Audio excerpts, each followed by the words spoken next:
Hi there, my name is Erin Hodson, and I'm an extension entomologist with Iowa State University. Today is just a short video on explaining some quick tips for using sweep nets to assess insect population in field crops.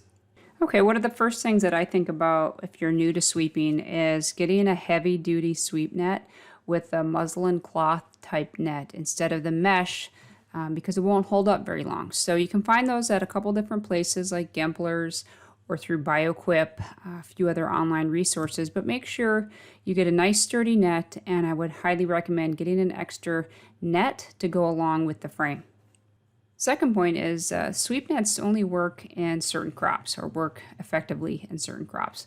So alfalfa, soybean, and small grains probably work the best for using a sweep net. You have to wait until plants are about 8 to 10 inches tall before you are able to use a sweep net, and that's just because the net has to hit the plant, and so you have to wait till they get a little bit taller later in the season. The purpose of a sweep net is to dislodge the insects that are on the plant. And so in order to do that, you have to hit the foliage to dislodge the insects, and hopefully they'll fall into the net. So you want to use a bit of force because you are trying to get them to come off the plant and be collected inside the net. If I never have any plant material, I may not be sweeping low enough or hard enough to dislodge those insects.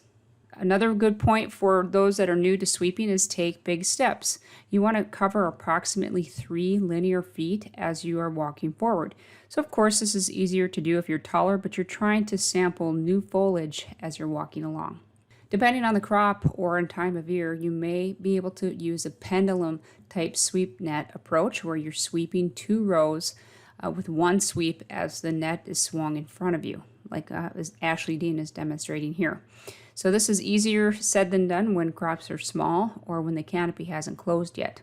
But basically one swing across the front of you will cover 2 rows. And again, you're walking quickly and you're taking big steps as you go along. If you have stands that are like alfalfa or small grains where it's hard to sweep in front of you because of all the foliage, you could try sweeping on the side of your body with a back to forward motion, and you're sweeping approximately 3 linear feet as you walk along. Ideally, you would take 10 sweeps per stop, and depending on the size and shape of the field and how much time you have, you may stop at 10 different spots in the field to assess activity.